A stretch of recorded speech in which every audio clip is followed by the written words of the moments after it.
할렐루야. 예. 오늘은 말씀의 자리라는 제목으로 말씀을 함께 나누도록 하겠습니다. 저번에 설교가 순종의 본질이었는데요. 결국 순종의 본질은, 순종의 대상은 말씀이라고 말씀드렸습니다. 그리고 그 말씀은 성부, 성자, 성령이라도 함께 말씀을 드렸습니다. 오늘 말씀의 자리라는 이 제목을 우리가 좀 가슴에 좀 새겼으면 좋겠습니다. 여러분, 말씀은 성경을 얘기하지만 말씀의 본체는 하나님이시고 예수님이시고 성령이십니다. 그래서 우리가 이 삼위일체이신 이 말씀을 우리의 어떤 자리에 두고 살아가고 있는가, 그 말씀이 우리의 삶에, 우리의 마음에 자리할 수 있는 자리는 있는가, 우리 신앙을 조금 한번 돌아보았으면 좋겠습니다. 오늘 본문 말씀은 여러분 참 충격적인 말씀입니다. 이 말씀은 한번 보시면, 나도 너희가 아브라함의 자손인 줄 아노라. 예수님이 유대인들에게 하신 말씀인데 유대인들에게 그렇게 얘기합니다. 나도 너희들이 아브라함의 자손인 줄 안다. 아브라함은 무엇입니까, 여러분? 믿음의 조상입니다. 그래서 쉽게 얘기하자면 나도 너희들이 하나님을 믿는 사람인 줄 안다 라고 얘기하시는 겁니다. 그리고 뒤에 뭘 하십니까? 그러나 내 말이 너희 안에 있을 곳이 없다. 너희들은 하나님을 믿는다 하면서도 하나님이 너희 마음에 있을 곳이 없다는 것입니다. 무슨 말입니까? 너희들은 너희들의 믿음만을 가지고 있는 것이지 하나님이 인정하는 믿음을 갖고 있지 않다는 것입니다. 그 이유가 말씀이 없다는 거예요. 하나님의 말이 그들이 없답니다. 유대인을 한번 보십시오, 여러분. 유대인은 몇백 개의 율법을 만들어서 철저하게 그 말씀을 다 암송하고 지킵니다. 지금도 여러분 이 구약 성경을 얼마나 읽는지 모릅니다.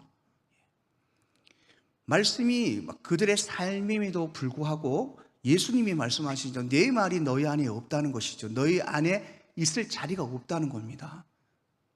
그럼 지금 이 시대에 똑같이 우리의 삶에 적용해 보면요, 많은 그리스도인들이 예수님을 믿는다고 와서 예배보고 자신이 신앙을 가진 사람이라고 얘기를 하지만은 정작 하나님 보시기에는 그 안에 말씀이 없다는 것입니다. 여러분, 말씀을 얼마나 갈망하십니까? 일주일에 한 번, 일주일에 한 두 번 교회 오셔서 목사님이 하시는 말씀들을 듣고 만족하십니까? 집에서 성경을 좀 많이 읽으십니까? 아니면 다른 설교들을 좀 많이 들으십니까? 그건 누구나 할 수 있는 일입니다. 그거는 율법주의자였던 유대인도 똑같이 우리보다 더 잘했습니다. 그런데 왜 예수님은 이 유대인들에게 내 말이 너희 안에 없다고 얘기하면 거할 것이 없다고 얘기할까? 말씀을 잘못 받아들이는 것입니다. 자기 위주로, 자기의 공로로, 그래서 율법을 잘 지키고 말씀을 잘 지키면 천국 갈 수 있다는 이런 생각 때문에, 잘못된 말씀의 오해 때문에 자기들은 열심히 하나님이 내 안에 있고 말씀을 지키며 산다고, 충분히 말씀을 안다고 생각하지만은 하나님 보시기에는 그렇지 않다는 것입니다.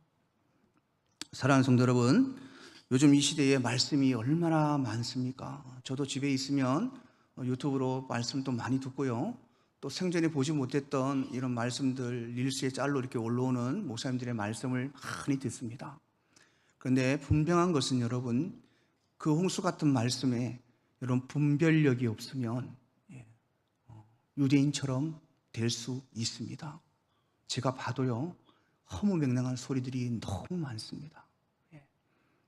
그리고 그 밑에 보면요, 더 웃긴 것이 아멘 아멘 해놓은 그것들이, 댓글들이 너무 많아요. 분명히 이거는 성경에서 말하는 것이 아닙니다. 분명히 이단성이 있는 말씀인데도 불구하고 아멘을 해놓습니다. 얼마 전에 제가 어떤 뉴스에서 이 글을 올려놓은 걸 봤는데 한 목사가 누군지도 모르겠습니다. 주일 예배를 지키는 것은 의무가 아니라는 식으로 얘기를 합니다. 바쁘면 빠질 수도 있다. 주일 예배 하루 안 지킨다고 지옥 가지 않는다. 이런 식으로 글을 적어놨더라고요. 더 놀라운 게 뭐냐면 그 밑에 댓글로 아멘 아멘이 몇백 개가 붙어 있는 거예요. 예. 여러분 참 지금 이 말씀이 너무나도 풍성한 시대이지만은 진리로 선포되는 말씀을 찾아보기에는 참 힘든 세상입니다.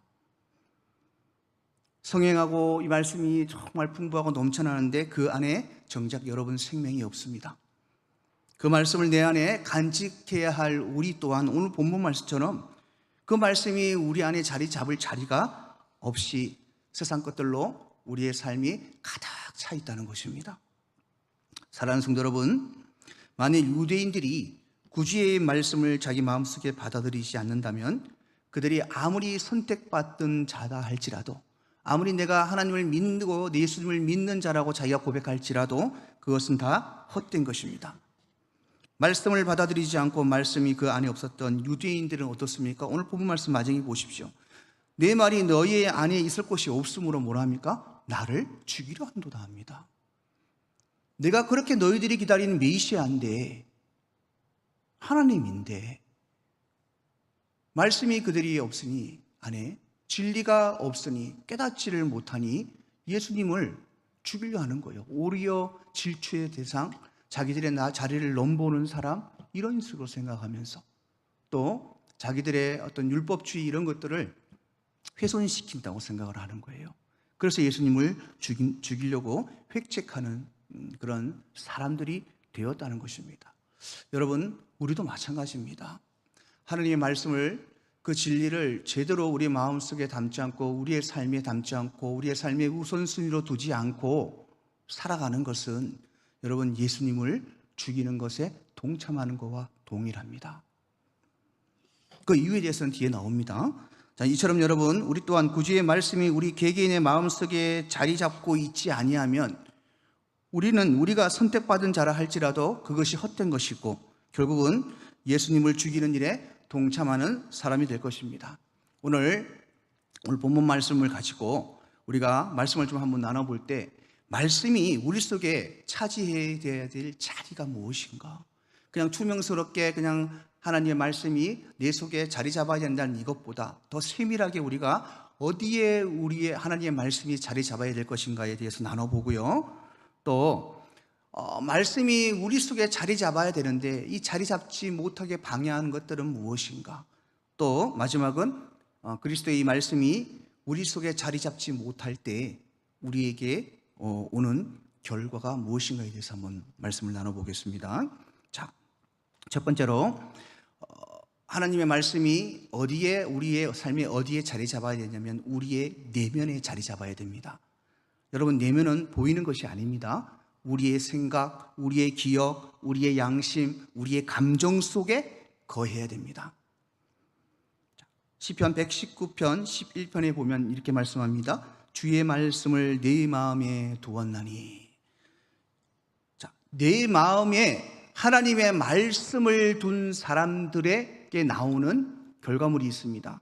그것이 무엇이냐면 첫 번째로 항상 기쁨과 항상 즐거운 마음으로 평안하게 살아간다는 것입니다. 예레미야 15장 16절에 이렇게 말씀합니다. 나는 주의 이름으로 일컬음을 받은 자라. 그리고 뒤에 말씀합니다. 내가 주의 말씀을 얻어먹었나니 주의 말씀은 내 기쁨과 내 마음의 즐거움입니다. 여러분, 이 내면에 우리의 생각과 우리의 양심과 우리의 감정과 우리의 기억 모든 것들을 하나님의 말씀으로 컨트롤할 수 있다면, 하나님의 말씀이 컨트롤한다면 우리는 근심 걱정 없습니다. 항상 즐거움과 기쁨으로 살아갈 수 있습니다. 왜냐하면 여러분, 없고 힘들고 하나님이 나에게 주지 않았던 은혜 같은 것보다도 하나님이 나에게 사소한 것들이라도 주셨던 그 은혜에 너무너무 감격하고 살아갑니다. 없는 것이 보이질 않는 거예요. 주신 것만. 그래서 늘 감격하고 살아갑니다. 하나님의 말씀이 우리의 감정과 우리의 기억과 우리의 생각, 양심을 지배해 있을 때 일어나는 현상입니다. 두 번째, 여러분, 어떤 현상이 일어나냐면 하나님의 지혜로 살아갑니다. 말씀이 내 속에 자리 잡으면요, 세상의 방법, 세상의 이치, 세상의 법대로 내 생각대로 사는 것이 아니라 하나님의 말씀의 지혜로 살아간다는 겁니다. 그래서 늘 여러분 슬기롭고 늘 결과물이 좋을 수밖에 없습니다. 그리고 항상 말씀이 먼저 자리 잡은 사람은 말씀대로 가르칩니다. 사람들을 양육하거나 아이들을 가르치거나 내 자식을 키우거나 하나님의 말씀으로 가르친다는 겁니다. 권면하고, 그래서 이렇게 사는 사람들은 늘 하나님을 시와 찬송과 신령한 노래로 영광 돌리고 늘 감사하는 마음으로 살아간다는 것입니다. 여러분, 골로새서 3장 16절에 이렇게 말씀합니다. 그리스도의 말씀이 너희 속에 풍성히 거하여 라고 말합니다. 그리고 뒤에 뭘 하시냐면 모든 지혜로 피차 가르치며 권면하고 시와 찬송과 신령한 노래를 부르며 감사하는 마음으로 하나님을 찬양하고. 하나님의 말씀이 여러분 내 내면에 잠빠서 내 안 보이는 내 생각, 내 이성, 양심 이것들을 지배하고 컨트롤 하잖아요. 그러면 환경과 관계없이 정말 하나님만을 바라보고 작은 일에도 감사하고 하나님을 찬송하고 산다는 것입니다. 그래서 이 하나님의 말씀은 우리의 내면을 지배하고 내면에 자리 잡아야 하는 것입니다. 두 번째로 여러분, 하나님의 말씀은 우리의 삶에 어디에 두어야 되냐? 영예의 자리에 두어야 됩니다. 영예가 무엇이냐면 사전에 찾아보면 이렇게 말씀합니다. 영광스럽고 훌륭한 이름이나 지위라고 얘기합니다. 다시 말하자면 절대적인 권위의 자리입니다. 절대적인 관심의 자리, 절대적인 존중의 자리, 절대적인 복종의 자리에 우리의 말씀이 자리 잡아야 된다는 것입니다. 말씀이 우리의 삶의 가장 높은 곳입니다. 말씀이신 예수님이 네 삶의 영의 자리에 있게 하는 비결, 우리가 알죠. 말씀이 우리 삶의 영의 자리에 있어야 된다. 가장 높이 있어야 되고 가장 권위 있게 우리가 대우해야 되고 복종하면서 순종해야 한다는 걸 알면서도 왜 되지 않을까? 그 될 수 있는 방법을 야고보서 4장 10절에 이렇게 말씀합니다. 주 앞에서 낮추라. 그리하면 주께서 너희를 높이시리라 말씀하시죠. 낮춰야 됩니다. 내가 높아지려 그러니까 하나님의 말씀의 자리가 나보다 낮아지는 겁니다. 세상을 더 사랑하니까 하나님의 말씀이 세상보다 더 낮아지는 것입니다. 그래서 나를 낮추면 하나님의 말씀은 우리의 삶의 최고의 영의 자리에 있습니다. 그리고 그런 삶을 사는 사람은 주께서 우리의 삶도 높이시리라고 말씀하고 있는 것입니다. 세 번째, 여러분, 하나님의 말씀은 우리의 신뢰의 자리에 있어야 됩니다. 신뢰가 무엇입니까? 믿음입니다. 믿음. 우리는 모든 일 속에서 하나님의 말씀을 굳게 의지하고 신뢰해야 됩니다. 어떻게 보면 이 신뢰란 말은 믿는다는 말이고, 그러니까 의지라는 이 말은 상대방에 대한 신뢰가 있기 때문에 의지하잖아요. 그래서 의지란 이 말은 신뢰와도 같은 것입니다. 우리 어머니, 아버지, 부모님들이 그냥 네 곁에 있는 것만으로도 우리는 그것 의지가 되죠. 왜 의지합니까? 이분들은 나를 위해 목숨을 버릴 수 있는 분이라는 것을 믿고 신뢰하기 때문에 그렇습니다. 그래서 하나님의 말씀은 우리의 삶에 절대적인 신뢰의 자리에 반드시 있어야 됩니다. 왜 그런지 아십니까? 하나님의 말씀은 약속이기 때문에 그렇습니다. 하나님의 약속은 반드시 여러분 지켜집니다. 그리고 하나님은 거짓말하거나 실수를 저지르시거나 변덕을 부리시는 것이 아닙니다. 하나님의 약속은 신실하시고 절대적으로 이루어지는 것이기 때문에 우리는 이 말씀을 신뢰해야 됩니다. 여러분, 하나님이 우리에게 성경에 어떤 약속을 하셨습니까? 첫 번째, 여러분, 우리에게 주시는 약속이 무엇입니까? 무엇을 신뢰해야 됩니까? 바로 우리에게 영생의 소망을 주시겠다는 약속을 신뢰해야 됩니다. 디도서 1장 2절에 보면 영생의 소망을 위함이라 이 영생은 거짓이 없으신 하나님이 영원 전부터 약속하신 것이라. 하나님을 신뢰하는 자에게 하나님은 영생의 소망을 주신다고 약속하셨습니다. 이 약속은 반드시 이루시는 약속입니다. 두 번째 약속이 무엇입니까? 내 이름을 창대하게 하시겠다는 약속입니다. 내가 지금 여러분 집에 별 볼 일 없고 내 삶이 별 볼 일 없이 느껴지십니까? 그런데 여러분 하나님의 약속을 붙드십시오. 창세기 12장 2절에 말씀하시잖아요. 아브라함에게 내 이름을 창대하게 하겠고. 또 여러분 하나님의 약속은 우리에게 능력과 힘을 주시겠다고 약속하십니다. 이사야 40장 29절에 보면 피곤한 자에게 능력을 주시며 무능한 자에게 힘을 더하시겠다고 약속합니다.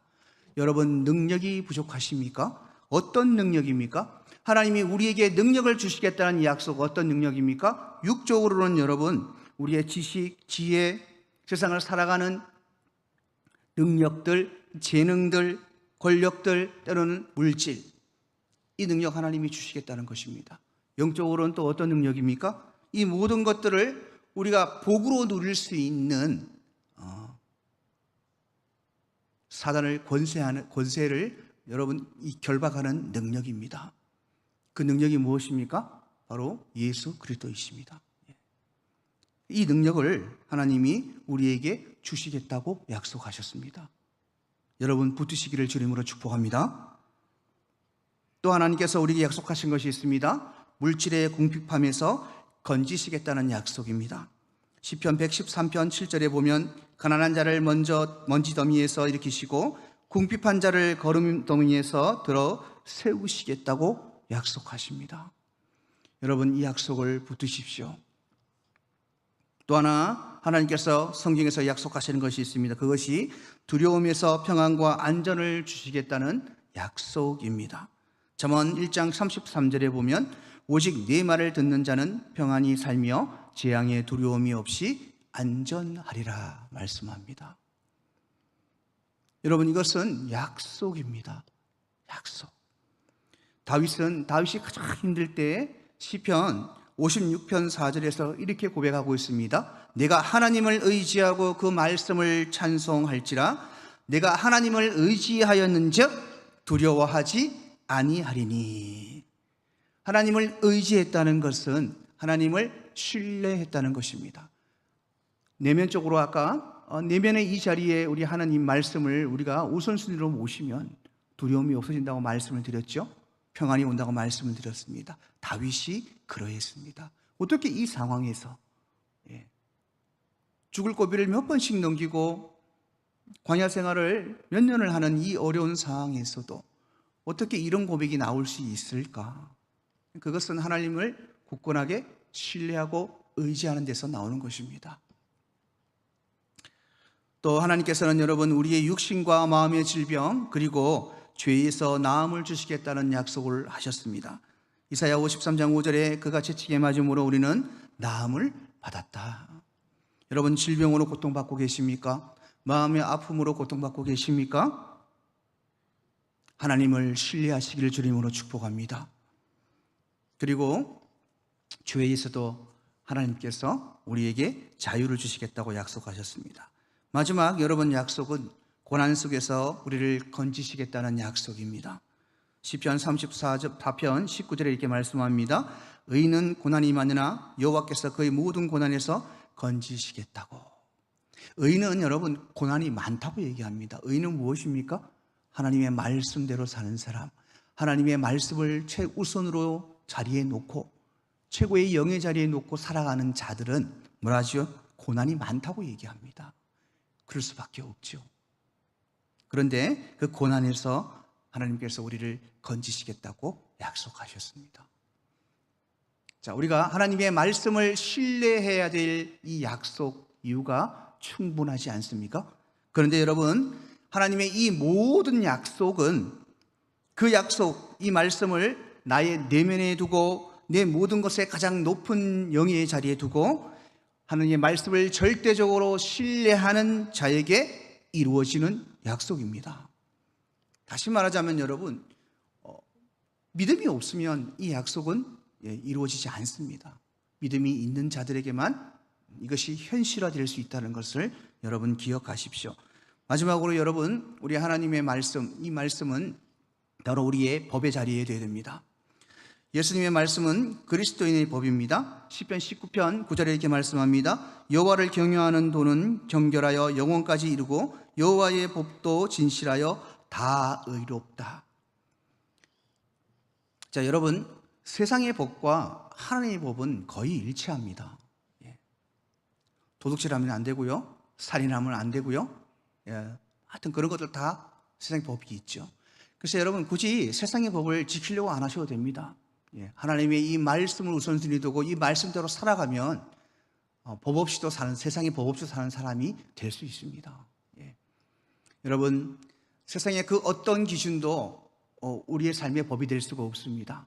우리의 삶의 법은, 우리가 지켜야 될 것은 하나님의 말씀입니다. 자, 그렇다면 이 말씀이 우리 속에서 왜 자리 잡고 있지 못할까? 아는데 많이 듣고 설교도 많이 듣고 내 마음속에서 하나님의 말씀이 내 우선순위가 되어야 되고 이 말씀을 내 삶에 말씀이 지배하도록 만들며 살아가야 되는데 알면서도 왜 되지 않을까? 이 시대에 조금 그 이유를 찾아보면요, 첫 번째는 우리는 여러분 너무 바쁩니다. 너무 바쁩니다. 저도 너무 바쁩니다. 저는 제가 파트를 하면 시간이 엄청 많이 남을 줄 알았습니다. 그래서 이것도 해보고 저것도 해보고 영어 공부도 좀 하고 선교사기 때문에 영어 공부 좀 해야 되거든요. 해야 되고 이것도 계획을 다 짰는데요, 아무것도 못 합니다.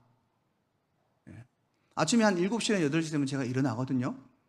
일어나서 집사람 출근시켜주고요, 저 밑에 버스 타는 거 데려다 주고 올라오면 좀 씻고 그때부터 기도하면 기도 시간을 갖거든요. 기도 항상 먼저 기도를 합니다.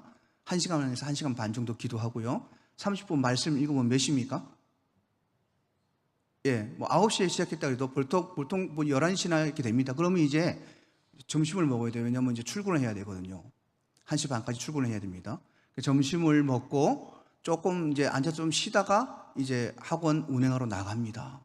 학원 운행 마치면 6시 20분이죠. 집에 올라옵니다. 그래서 우리 집사람하고 밥을 싹 해서 집사람과 같이 제가 좀 밥을 합니다. 저녁에. 집사람이 멀리서 출퇴근을 하기 때문에 한 지가 좀 오래됐습니다. 그래서 저녁을 준비해 놓고 같이 밥을 먹고 이제 들어오면 이제 뭐 찬양 콘티라든지 주일학교 말씀이라든지 수요일 말씀들을 일주일 내내 준비해야 되거든요. 그렇게 하다 보니까 이게 시간이 없는 거예요.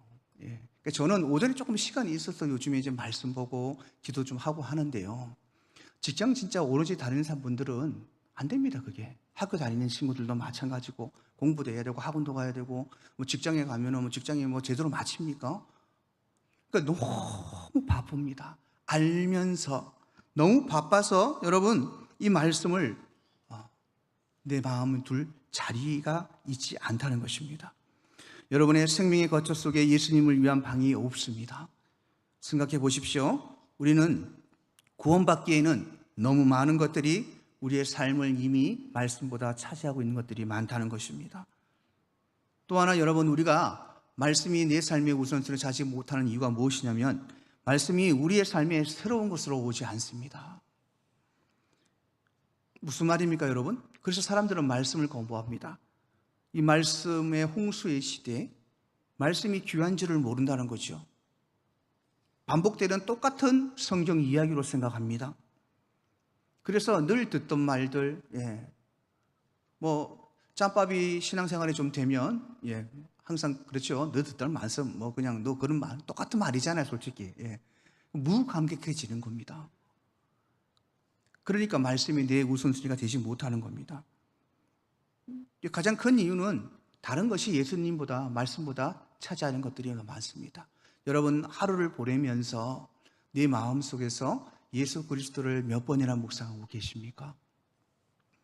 아마 거의 없는 분들도 계실 거예요. 우리의 돈, 우리의 시간, 우리의 명예, 내 자식, 부모, 남편, 아내, 세상의 쾌락, 또는 여러분 너무 아픔과 너무 힘듦에 지쳐있는 절망 가운데 시련 속에서 예수님의 말씀이 자리 잡을 자리가 없다는 것입니다. 또 여러분, 성경이 우리들을 반대하고 있다고 알기 때문입니다. 이게 무슨 말입니까? 좀 어렵죠? 성경은 쉽게 말하면 성경은 내가 가지고 있는 가치관과 내 삶의 생각과는 반대이다. 성경은 내려놓으라 하잖아요. 누가 내려놓습니까? 예. 성경은 온유하라 그럽니다. 누가 온유합니까? 온유하면 여러분 세상에 나가면 바보 취급받습니다. 예. 내려놓으면요 아픔과 고통이 따릅니다. 내 생각과 정반대인 거예요, 성경은. 그래서 성경을 보면, 말씀을 들으면 꼭 나를 반대하는 것 같이 느껴지는 거예요. 그러니까 그 거부감이 생겨서 말씀이 내 속에 자리 잡지를 못하는 겁니다. 또 하나는 여러분, 하나님의 말씀이 너무 지나치고 거룩하고 또 영적이라고 생각을 합니다. 이게 무슨 말입니까? 예, 말씀이 여러분 정죄하기 때문에 그렇습니다. 정죄. 거룩은 죄가 없는 것이죠. 예, 영적인 것도 죄가 없는 것입니다. 너무 죄 없는 삶을 요구합니다. 조금만 뭔가 잘못하면 분명히 세상에서는 그냥 당연하게 할 수 있는 일임에도 불구하고 성경에서는 죄라고 얘기를 하거든요. 그러니까 그런 죄에 대한 부담감과 찔림 때문에 말씀이 내 속에 자리 잡지를 못합니다. 그리고 말씀이 우리에게 따스한 위로를 주지 못합니다.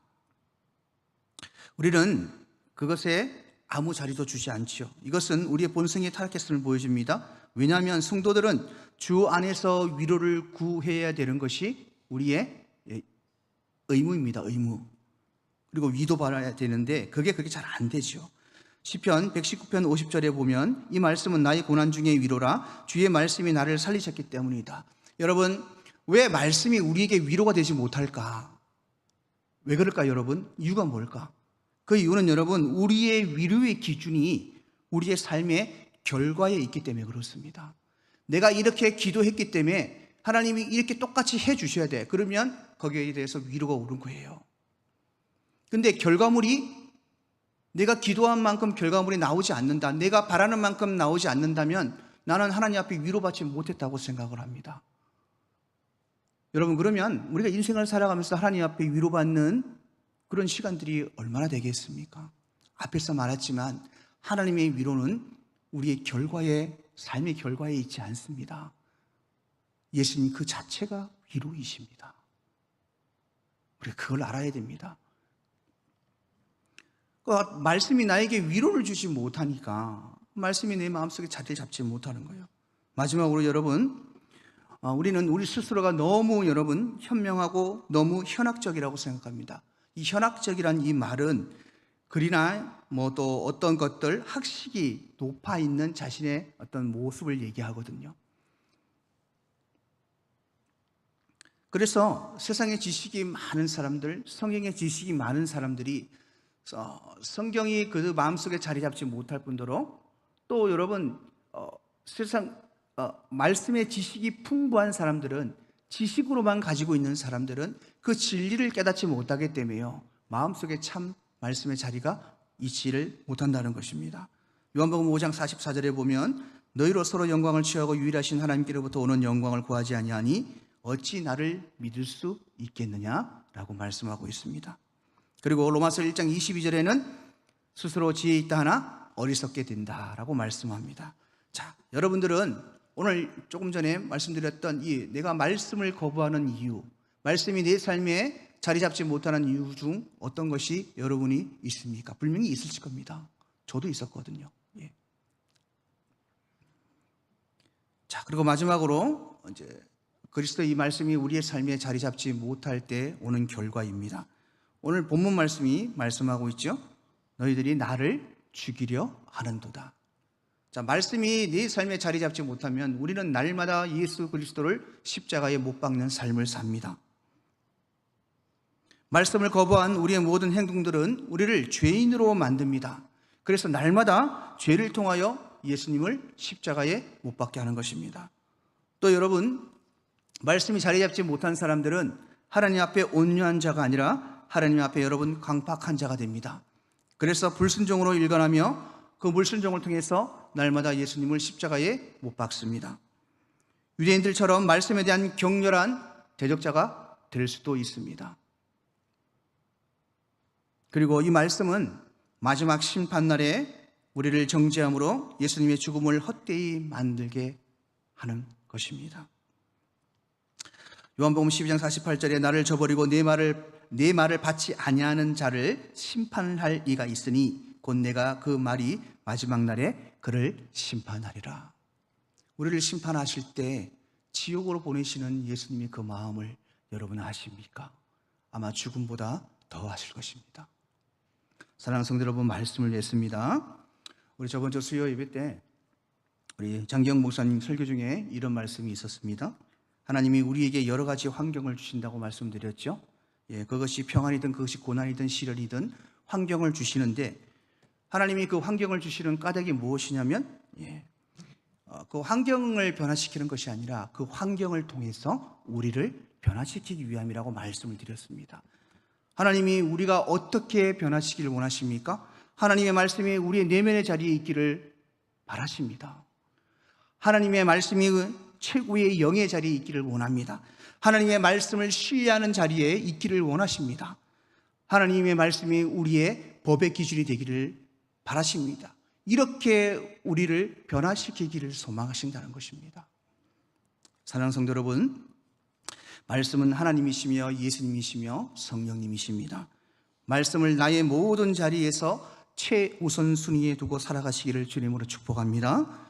우리의 삶의 모든 것이 삼위일체 하나님을 우선순위로 두고 살아갈 때, 여러분 정말 참 그리스도인을 찾아볼 수 없는 이 말세 시대에 하나님이 기뻐하시는 성도로 살아갈 수 있다는 것을 여러분 기억하십시오. 사랑하는 성도 여러분, 여러분에게 지금 요청되는 일은 단 하나입니다. 바로 여러분의 삶에 하나님의 말씀의 자리를 제공하시기를 바랍니다. 말씀은 여러분에게 모든 필요한 것을 제공합니다. 여러분 마음의 문을 크게 여시고 삶의 문을 크게 여시고 그 말씀이 들어오도록 마음의 문을 여시길 바랍니다.